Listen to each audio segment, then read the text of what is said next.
Hello, I'm Bald in Bergamo and welcome to Diario Della Dea. On the show this week, we're looking at Atalanta against Empoli. We're going to be talking about Arzignano against Atalanta under 23s and looking at the possible move of Duvan Zapata to Mexico. And of course, we're going to be looking forward to Atalanta's trip to Olympic Marseille. So first up on the show this week, Atalanta against Empoli. So for the Empoli game, this is the lineup that Gianpiero Gasperini picked for the match. So it's Konosecki in goal, Jim City, Heinz, Scalvini at the back, Zappacosta, Darun, Paslic, Ruggeri, and a front three of Miranchuk, Lukman and El Bilal Toure. So all things considered, really vital 3 points for Atalanta this weekend. A 2-0 win. We had a Coppa Italia semi-final during the week. So any kind of result that ended up in 3 points this weekend was a huge success. So mission accomplished for the lads this weekend.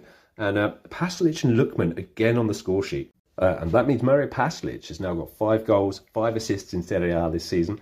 Lukman's total now up to 9 goals and 6 assists.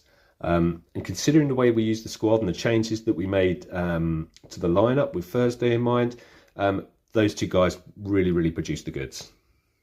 One other interesting observation just with regards to Paslic and Lukman. I know Paslic obviously played very well at Anfield and has been involved in quite a number of our big games. He scored against PSG, but historically, if you look at our best 11 on the pitch, Lukman and Paslic don't necessarily feature in our best 11 all of the time. And this is actually a really nice indication of just the squad depth that we've added. We've got people like Miranchuk, we've got people like Emil Holm that can come in. So for the first time in a long while, this is a really nice indication of just the overall level of squad depth that's available to Mr. Gasperini.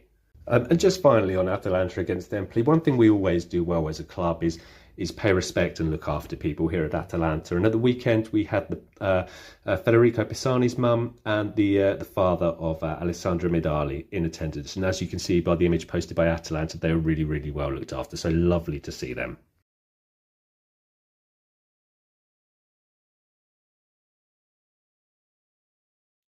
So the Atalanta Under 23s, this weekend they travelled to play Arzignano. That game finished 1-1. Mustafa Cisse was the goal scorer for Atalanta, and that's his 6th goal in 18 appearances for the team this season. I've also just brought up the Serie C table, and as you can see, Atalanta Under 23s, 5th place. They're going to be in the playoffs at the end of the season. However you look at this project at the Atalanta Under 23s, it's been a huge success. This has been a fantastic debut season for the Atalanta Under 23 teams. Fantastic.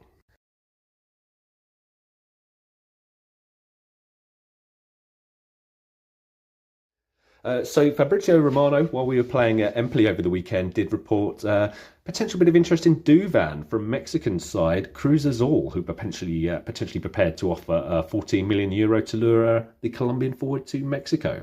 So that's a situation just to keep your eye on over the next few months.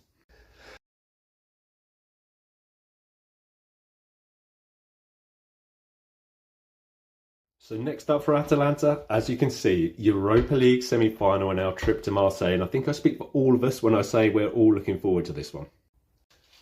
Earlier in the show, I kind of just touched on the team selection for this Europa League semi-final. And with that front three of Miranchuk, Lukman, El Bilal Toure starting, I think we're pretty much guaranteed that we're going to see Scamacca, CDK and Tuncook Miners start against Marseille during the week.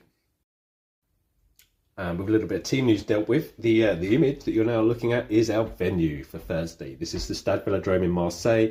No doubt in my mind, this is an absolutely beautiful venue, one of my favourite stadiums in Europe. So really looking forward to seeing Atalanta play there. And yeah, what an experience this is going to be for our fans. And on the subject of our fans, this is exactly how many we'll be taking as officially communicated by Atalanta. A tremendous number, 2,779 Atalanta supporters will make the way to the Stade Velodrome in Marseille, and I can't wait to see them in action. Fantastic stuff. I've just grabbed this image as well. This is from Brighton and Hove Albion from their trip to Marseille, just so you guys can see exactly whereabouts in the ground the away section is located, and this will be the home for our 2,779 supporters travelling from Bergamo. And on the subject of Bergamo, I will leave you with one image. This is Bergamo 1988. Atalanta against Mechlin, semi-final of the Cup Winners' Cup. This was the last time we were in a European semi-final. We've got the first leg to look forward to this week. In a week or so's time in Bergamo, this is going to be an experience of a lifetime for all of us. And that brings us to the end of the show. If you've sat down and just watched the full 5-6 minutes of this, I'm incredibly grateful for your time. Thank you so much for doing that. This is the first one of these I've ever uploaded. Feel free to do all that good YouTube stuff. So like, comment and subscribe. And obviously in the comments, feedback absolutely welcome. It's the first one of these we've ever uploaded. So really, really important we try and make something nice and credible for the Atalanta community. So thank you very much for watching. Have a great day. And of course, Forza Atalanta.